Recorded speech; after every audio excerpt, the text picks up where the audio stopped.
And we're back with more of the Shacknews Awards 2023. Keeping the train on the track. Totally not going to derail it by telling Greg that he's a Disney fan.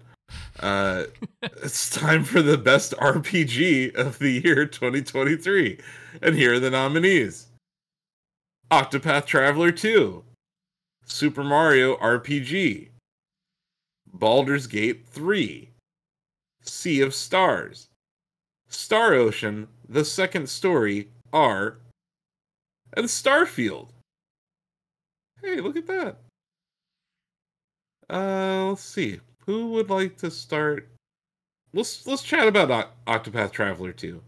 Who would like to start with Octopath? David is waving his hand. And Ozzy was ready to go. Ozzy, take it away. Go for it, Ozzy. Oh, well, I can help set David up. I didn't know what to expect with Octopath Traveler 2 because I didn't play a lot of the first one, and from everything I've heard, the first one was kind of a disappointment. You have 8 protagonists that barely interact with each other. The stories aren't particularly interesting, so I wasn't sure what to expect with this. The characters are not only great, they're not only have really interesting, diverse stories, but they also interact with each other throughout. Not throughout the game. They could do a lot more when it comes to the characters interacting with one another, but they have side stories where they get to know each other, and then they all come together at the end to tell the one big story. And honestly, the world that they set up is just so engaging and so enthralling, and I love the stories that they've told with this. As an RPG, it's that classic turn-based JRPG style, and I'm sorry, I know that term is a little controversial, but that Japanese RPG style of turn-based combat, they just hit that nail on the head so well and make it so satisfying to take on those giant bosses, to take on those hordes of enemies at different times of the day, because there's days and night cycles, and and what you can do in combat is determined by whether you're in day or night. I'm sure there's a lot that I'm missing off the top of my head, but Octopath Traveler is something that I initially gave an 8 on Shacknews, and the more I went back to it, the more I loved it. And the more I'm wow, I really undersold this game. It's tremendous. So, I had never played the first one. So when I booted up Octopath Traveler 2, I'm like, Octopath? Why is it called that? And then I saw on the main screen 8 characters in different paths, and I was like, oh. And I got really into it. There are certain conventions and genres that I love. If you throw it in there, you got me. And I chose the dancer, and one of the first scenes is she's in the tavern pirouetting, and one frame of animation, she face plants on the stage. And I let out a little ha, and I was kind of hooked on her story right there. And it just checks a lot of boxes that can be considered cliches, but cliches are cliches for a reason. They tend to work in concert with other elements. And I loved the dancer in particular, starting in a very provincial village and setting out to discover the world. And I really love this game. I love the art style, the soundtrack, no matter what it is. I'm sure that if there is an outhouse, the outhouse theme while I'm shitting will just be beautiful. That's how good the soundtrack of this game is. Honestly, it's every theme, it doesn't miss. But I really love the battle system and the layers of strategy involved in it. I'm really hooked on it. And I was telling all the staff here before we started cameras rolling that I haven't really played a lot of these games in a long time. My tastes changed, but this has sucked me right back in, and I'm just loving everything about Octopath Traveler 2. The sheer difference in how every character plays in their core design, you're almost playing a different RPG system for each of the 8 characters. Ochette has the ability to collect any of the non-human monsters that you come across, and then she can use an attack from them. So she's like a Pokemon trainer in this game. Pokemon trainer, yeah. Particio can pay off actual humans to come and fight for you. The warrior Hikari, he can duel other people and collect their attacks for his own, and then I make fun of Particio all the time, but he has he has the Yes. ability to give the BP points to other characters so that they can do their boost attacks faster. He is awesome as a support character in that game. He's an MVP towards the end when it comes to like the harder fights, especially because if you're like me and you don't spend a lot of money over the course of your game, you can afford the higher end NPCs to come help you, and they do a lot of damage. Mm-hmm. I hired one of like high level NPCs with Particio and brought him in for a fight, and my characters were doing like around maybe 500 to 1,000 damage. This guy comes in and does a 4,000 damage attack. I was like, what the hell just happened? What did he do? Once you get to once you unlock some of the support, because everyone has a passive. You have passives that you can unlock over the course of the game. One of the characters, I want to say it's either Particio or Oswald, one of them has a passive that removes the damage cap. So you can start doing like 30, 40,000 worth of damage, and those numbers are fun to see like just take off.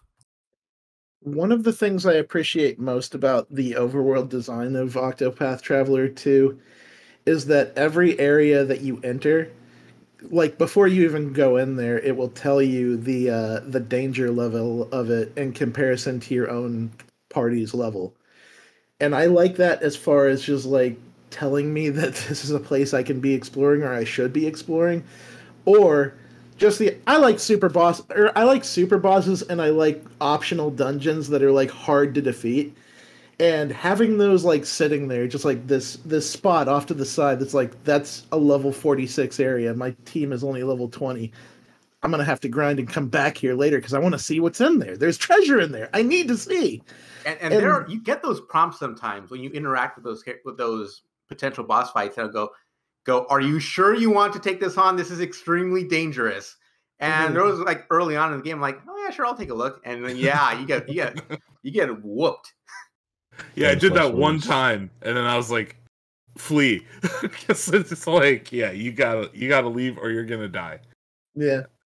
There's something that I'm sorry, TJ. There's something that David noted that I want to touch on, and he mentioned that he started with the dancer. I like that your outlook on the story can change. Your personal outlook on the story can change depending on who you pick first. Mm-hmm. It goes to part of that whole role-playing part of a role-playing game. I loved starting out with the assassin and imagining that like you're expanding her worldview by meeting these new characters and hearing their stories, and you see it in her interactions with Temenos, that she was sheltered for her entire life, and if you have her as your main, you look at it as her seeing an entire new world, and you basically make up your own stories to go on top of the story that they've already given you, depending on who you pick. And I really like that about this game. I think it's really funny. One of the things that Ozzy brought up earlier was the characters interact with each other more. And part of that is when you're in town, if you have a certain combination of characters, then you have the option to engage in travel banter where they'll just talk with each other. It's really funny when any of the lighthearted characters talk with Oswald, because Oswald is a curmudgeon, is an angry curmudgeon, and just like them trying to bring any sort of positivity out of him is like trying to get water from a stone. They're like Sunday comics. They're like Sunday comic strips. Those interactions, I really enjoy those. And yeah, trying to talk to Oswald, he's like the mechanical robot of the team. It's so great. Yeah, he's got a dark backstory, even by like JRPG standards. Oh, we're gonna get to that when it gets to best voice actor. He's phenomenal. Awesome. Well, anyone else want to sing the praises of Octopath Traveler 2? How are you guys playing it, out of curiosity? What platforms are you guys on? PS5. Switch. PS5. I'm playing it on Switch. It runs great on Switch. And it's like that is going to be my handheld game for winter on Switch. Which if you're watching this right now and you have an Xbox, it's coming to Xbox next year, and I believe it's coming to Game Pass. So that's something to look out for. Nice. I have a decent sound system hooked up to the PS5, so it goes back to what I said before, where I like putting that game on in the background while I do other things sometimes. Yeah. Oh yeah. Yes, we've mentioned it in another category, but this soundtrack in Octopath Traveler 2 is outstanding. And it also has night and day variants for the overworld stuff, which I appreciate. But yeah, we should move on to the next nominee here. Super Mario RPG, a remake that no one ever thought we would get.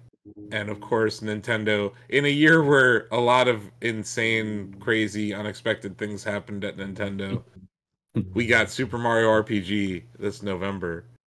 Ozzy, you reviewed it for Shacknews, and this is your favorite. The SNES iteration is your favorite game. So I figured let's start with you. You want to talk about expanding worldview. Mario's worldview gets expanded in a whole new way in Super Mario RPG, where players get to see beyond what's really beyond the Mushroom Kingdom. It's the first time in that whole series' history where you truly felt like there was something more than what you play in the platformers. That there's something beyond that Mushroom Kingdom border. I loved exploring this world. I love the battle system. This was the pioneer of the timed hit system that seems quaint today. It started with Super Mario RPG, where you hit the button at a certain time and you can score more hits.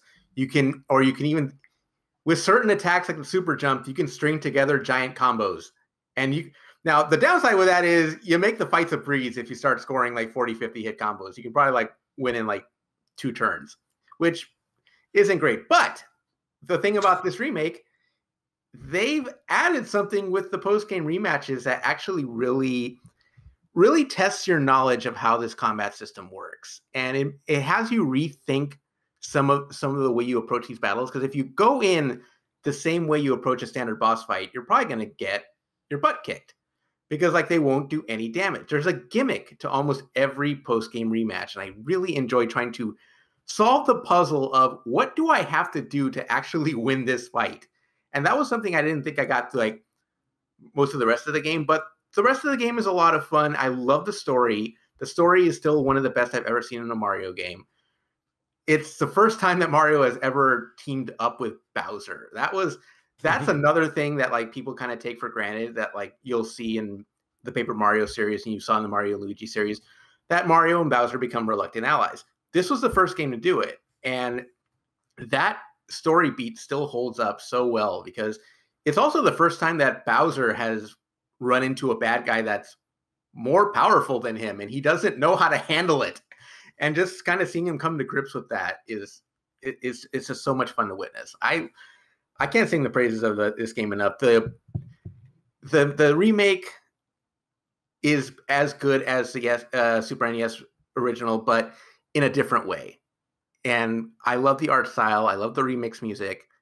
I love many of the quality of life improvements. And I've said that some of those aren't needed. You don't really need fast travel in certain places, but you know what? It's nice to have it.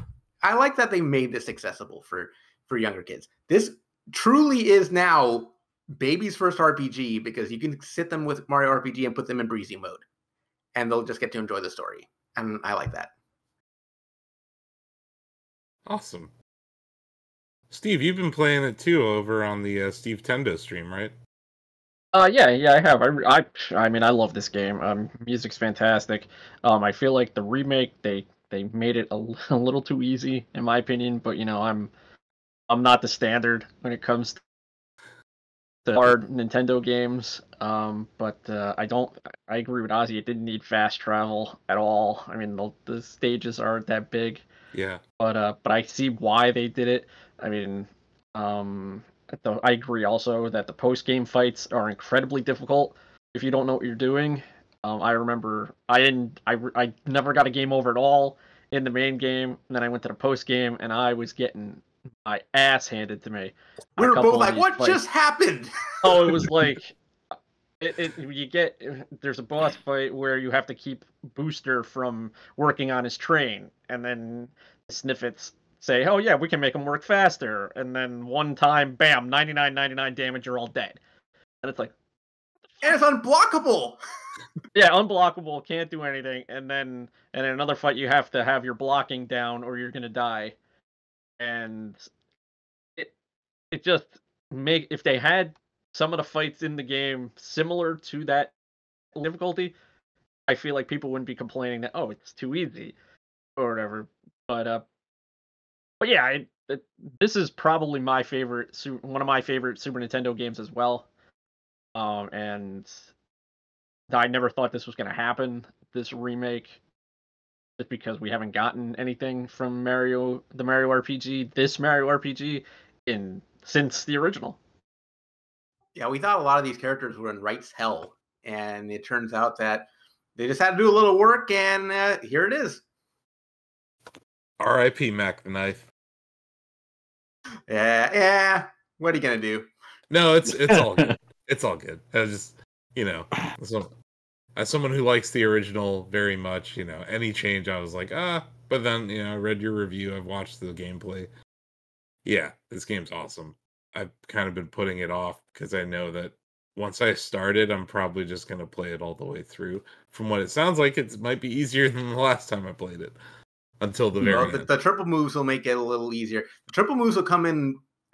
They're good for making the game a lot easier, and they're lifesavers in the post game if you know how to use them. But talk about a stacked category here. We're only 2 deep. We've gone through Octopath Traveler 2 and Super Mario RPG. Our next nominee. Yeah, I don't know. Have you guys heard of Dungeons and Dragons? I have played it a couple times. Is that that's a role-playing game, right? It's true. Well, boy howdy. You know what else is a role-playing game? Baldur's Gate 3. Yes, it is. And it Donovan, is. you want to chat about this a little? It seems like this game has gripped you this year. It really has. I love Baldur's Gate 3. It's one of multiple juggernauts in this category, but for a good reason. I mean, it is role-playing to the core. It's adapting D&D, which is the grandfather of so many of these games to even begin with. And I think from the moment you step into that character creator, Baldur's Gate 3, Larian Studios, they are letting you do whatever you want with that game. You can be evil, you can slay innocent people, take over towns, kill the good guys, hurt everybody that needs your help, and just roll credits playing the game that way. And everybody will hate you, and everybody will try to kill you, and you can just steamroll them and beat the game like that. And the game won't stop you. There's no point where all right, you got to kill the bad guy now. You can also go through it as a noble and be a famous, beloved folk hero. You can be a scoundrel. You can be anywhere in between. And depending on what you do will affect what characters like you. If you're an asshole, everybody will hate you, but you'll have Asterion, right? It'll just be you two because he's with all the evil shit. If you're a good guy, you've got Karlach, Will, characters that'll back you. Various NPCs you'll meet, Jaheira will be on your side. And it's however you choose to play that game, you are rewarded and punished in just a beautiful multitude of ways that I think are hilarious. It speaks to, again, the branching narrative, which we've talked about in other categories, combat, which again we've talked about in other categories. But when you talk about RPG, I mean, Baldur's Gate 3 has every single element and feature mechanic that I would ever want in a role-playing game. It is what I think's really interesting about the game, Donovan, is just the there's a quest or something.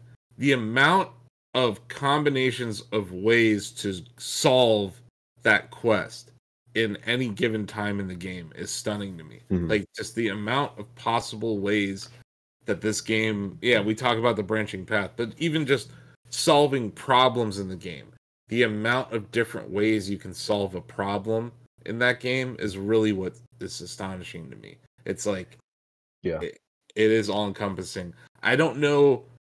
I have not heard the same story from a player in this game. It's I did it this way. I did it this way. I killed this guy. I didn't kill this guy. Just that leads to so many different permutations of outcomes, and then it ultimately just leads to even more stories that can be told about the game. So it's a good RPG like this, creating so many emergent gameplay moments in a year. I think that's the thing that really stuck out to me when you compare it to some of these other games. in this category. Is just the amount of possible outcomes in this game is astonishing. I think one of the funnest conversations I had about this game was with Sam, who was reviewing it. He's gotten so much further than I did, but like one day we were talking about it, and he was like, "Why would anyone take water spells in this game? They don't do anything." And I was like, "Sam, you sweet summer child, have you ever tried putting water around people's feet and then throwing an orb of electricity into the water?" It's the amount of stuff that I got to share with Sam and blow his mind about like what you could do with just a puddle of water was just so fun. And like Donovan said, like there's massive amounts of ways to play, even in the same campaign. Because like me and my spouse are doing a co-op campaign, and I'm playing a druid that's like very survivalist, very good at seeing things in the natural world that other people like, high perception, high understanding of nature, high understanding of lore, but not good at talking to people. Whereas my spouse is playing a tiefling that is like has a silver tongue, is very good at understanding magic, is very good at talking to people, has no idea if there's a trap in the room, like is not good at that stuff. And so that creates a very interesting dynamic between us, between who engages with a person or an enemy and how we handle it. Yeah, there's so many moments like that in that game, and it's amplified when you play with friends because obviously without mods you can have like a party of up to 4 friends, and yeah, just trying to determine who's doing what, because like when someone talks to an NPC, like you can just tune in and watch. Like I can just, if I was playing with TJ and he was talking to somebody, I can just hit a button and like drop in on his conversation, watch him hover over the dialogue options, watch the conversation progress. I could also not. I could just also just like screw off and go do other stuff and fight something. So it is fun when you're all affecting the world simultaneously, and again, somehow it's not bursting at the seams as you're all like giving input to the various NPCs and characters and stuff. It's pretty robust. Yeah, I mean we've been talking about Baldur's Gate 3 a lot during the Shacknews Awards for good reason. And yeah, this category seems like this game fits perfectly here. Might be hard to beat given how much time people put into it and how much people love the game. But we should probably move on to the next nominee, which is Sea of Stars. I know, Steve, you really dug this game. You want to tell the folks a little bit about it? Yeah, I'll make it short and sweet here. We've been waiting for Sea of Stars for God knows how long, like a year or two, when it got announced a couple of years ago. It finally came out. It pays homage to Chrono Trigger, one of the best RPGs. That graphically plays that 16-bit Super Nintendo style. Music is great. Game. It has turn-based mechanics, which I really like. I really love turn-based RPGs. What else? Yeah, graphically, it looks like it came out in 1990, like the old school Super Nintendo. And yeah, it's a really great RPG. Nice. Yeah, I haven't had time to play it yet, but it's a critically acclaimed game that I think came out kind of earlier in the year, right? Before. Yeah, I think so. Yeah, either or maybe like June, July. Yeah, it might have been summer. I think it might have been a summer game. I mean that before the flood of other RPGs that are in this category. Because the next nominee, Star Ocean: The Second Story R, definitely came out a little bit later in the year. This game was hard as hell when it came out originally, TJ, and I think it's still difficult. But when I was a kid, I gave up on this game. So, talk about maybe some of the changes they brought to it. You're muted. Yeah, you're muted, TJ. Oh, sorry about that. Got it. No problem. There you go. Yeah, this. First off, I never had too much issue with the original. I beat that thing front to back. It was so like when I saw this remake was happening, I kind of knew what I was in for, but also I'm happy to say that they made a lot of things far easier to do in this game. The fact that you can just power level your party with a couple of job skills is, first off, just a huge fast track to like going where you want to go and being at the level you want to be for that stuff. They added some really cool stuff in battle. I was telling David earlier about how there is a dodge mechanic in the game now, and it also has a perfect parry system where you can like, if you dodge an enemy's attack with good timing, you can just teleport behind them and wreck shop with a big combo. They added these new. They've always had formations in the game, but they added bonuses to the formations where like if you build up this power gauge with your formation, it will grant you different bonuses. There is one that allows you to power level even further and get more experience and gold out of fights. There's another formation that's specifically from like focusing on magic casters and big damage from spells. There's one that's all about defense and dodging attacks. There's another for like dodging status effects. And I think just the sheer amount of options they added on top of what I felt was already a cool system when it came to assembling your party and your fighters and your mages and where they should be is just pretty great as far as adding to the strategy of the whole thing. And then I just feel like it's a beautiful game with a beautiful soundtrack. Like they really the original Star Ocean didn't have 3D environments outside of the overworld. And so when you entered a town, it was like a top-down 2D view. They made every single location in the game like you're still dealing with 2D sprites, but then you're walking them around in a 3D world that's very vibrantly built and very beautiful. It was really cool to see like the 3D takes on some of the places that I was exploring when I was like playing this game decades ago. And yeah, like I feel like Star Ocean 2 is probably one of the best action RPGs that I've played as far as like the Tales of style goes or the Star Ocean style goes. The characters are so robust. They all have these really cool attacks, and the way that they look in this game when you're doing crazy stuff like Ashton's Leaf Dance or Claude's like Dragon Blast. It's so fun to master these characters and turn them into like a bristling fighting force. Nice. Well, another worthy nominee in an extremely stacked category this year. Our last nominee, Xbox released a game. Xbox Studios. They had a game that came out this year. I guess it was Bethesda or ZeniMax or I don't know. Todd Howard. But Starfield released this year. Donovan, you reviewed it for Shacknews. You want to talk about this from the RPG perspective? I did, yeah. It is kind of funny how how life plays out. The Bethesda RPG of the year ended up being like the the little brother in the best RPG category. But I still think it's important that we've got like a non-turn-based RPG in here. I think I'm a big turn-based guy, but it's cool we got an action game in here because I think Starfield's great. It's a lot of fun. You could definitely whittle it down to like it's Fallout in space, but I mean Fallout's amazing. I think that the world they've created is awesome.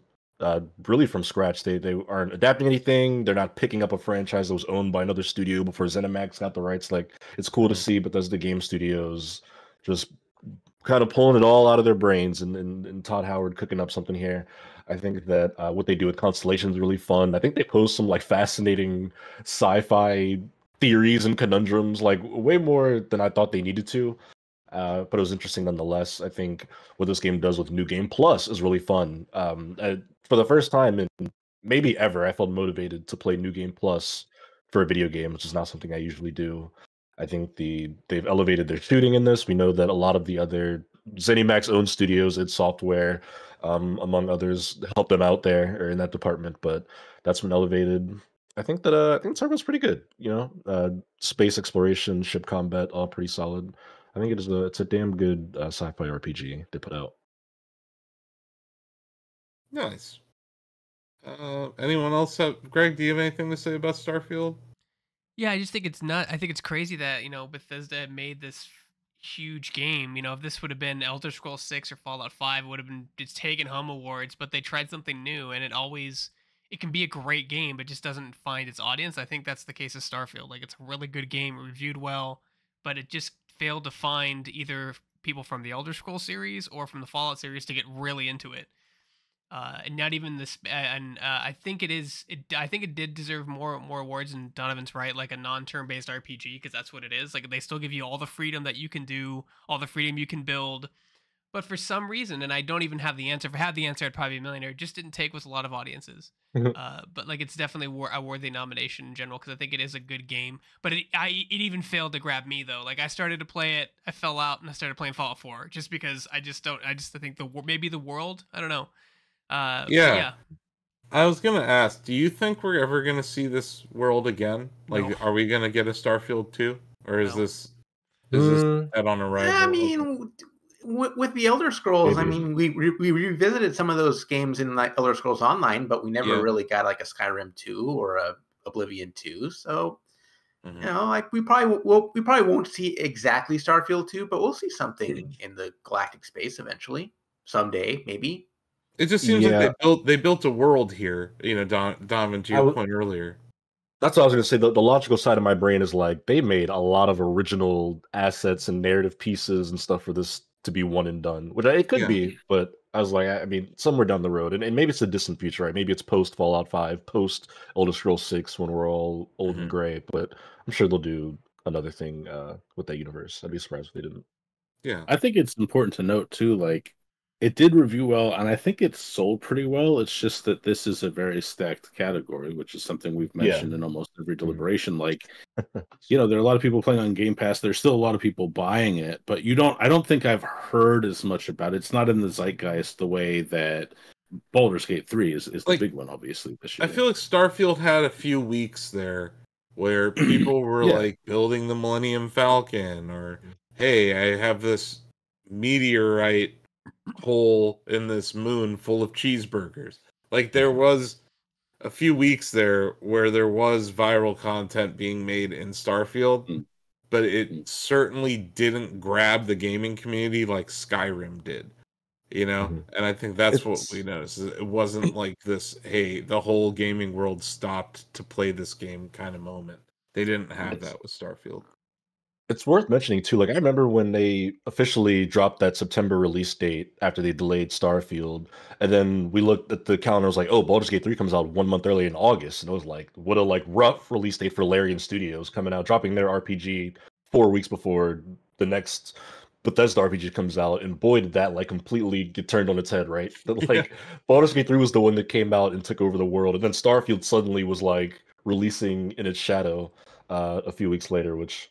This is pretty crazy to look back when it was kind of crazy to live through as somebody was playing Starfield before Baldur's Gate 3 came out for review, and then just seeing how that all played out was pretty wild. But yeah, I think that's an important point too. Like, as great as Starfield is, I think there are a lot of people who, especially with it, were like, "This is a Bethesda RPG," and that's not a knock to it, but like there are certain, I think, boxes that they check that made a lot of people go like, I like this original world, but it does feel very familiar. That kind of reached its zenith. And maybe a lot of that is because they released Skyrim so many times, people have played it on so many different platforms, that this kind of felt like, and this is reductive, I'm not knocking it, but like, you know, it might have felt like, you know, Fallout or Elder Scrolls in space. I think that just that kind of, we heard a lot of that talk this year. Like, you know what? I may be kind of tired of Bethesda games, you know, or Bethesda RPGs, I should say. Yeah, I think that's fair. Okay, well, if anyone else has anything to say, now's the time. But please don't just throw another nomination in here all willy-nilly. Did Disney make an RPG? No, they didn't. Out of order. You are out of order, sir. And there wasn't a Ghostbusters RPG either, even though your life is basically a Ghostbusters. That would actually be really cool. Dave, how do we argue that Resident Evil 4 Remake is an RPG? You play the role of Leon Scott Kennedy. Damn it. And it's a real-time action based. Okay. You are out of order. I wanted to be. I have to be at least once a year. Hell yeah. All right. Okay. Escort me away, Bill, if I'm ready. Losing control of the courtroom here. Seriously. Okay. Let's vote. I'm going to start with Steve. Stacked category. Very difficult to pick. I think oh god, what am I gonna pick here? go Mario RPG. Oh, okay. David.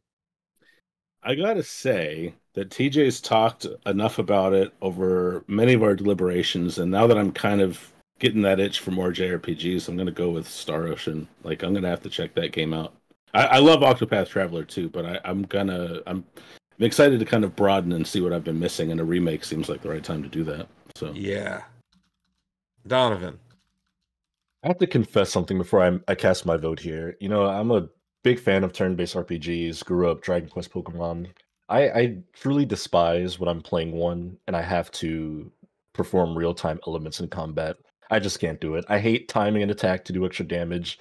I hate timing the dodge in a turn-based game. It makes me so sad every time it happens. And I had that a few times playing through some of these nominees, which honestly for me just further solidified my pick, which was Baldur's Gate 3, because that's how we used to play turn-based games back in the day. You know, they were really turn-based. Oh my So- God, this guy just our said back in youngest the day. old staffer, just dropped This it guy back just in said the back day. in the day. I Oh, just died. shit. I died inside when Donovan I have said to back time in the day. History. it.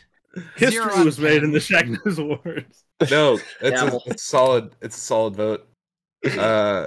Greg. You know, it's tough because you have like a really good CRPG and a really good JRPG, and they're both great RPGs. But the one that I would gravitate more to would be Baldur's Gate 3, just because I'm more inclined to that classic fantasy. I never understood a lot of the Final Fantasy games until 7, right? And 7's still the only one I really understand out of all of them. But yeah, I'm gonna do Baldur's Gate 3. Okay. TJ. Yeah, I think if this was about just like the quality of the story, I think it would go to Octopath. But like in terms of letting me make a character and do the things I want with them, yeah, Baldur's Gate 3 isn't just a great role playing game; it's a great sandbox for that as well. And I got to go with that. It's so fun. Yeah. Ozzy. I love so many of the games in this category, but I don't think there's a better RPG than Baldur's Gate. Yep. And our absentee ballots, Bill, Denny, and Sam all agree Baldur's Gate 3 is the best RPG. And you know what? I also agree. Baldur's Gate 3 is my vote for best RPG. So yeah, if you made it to this category this year, congratulations. You made an awesome game. Like, none of these games are bad. We would recommend all of them, depending on what platforms you own. So check them out. But yeah, Baldur's Gate 3 is going to win a Shacknews Award here for Best RPG of the Year 2023. Congratulations to Larian Studios.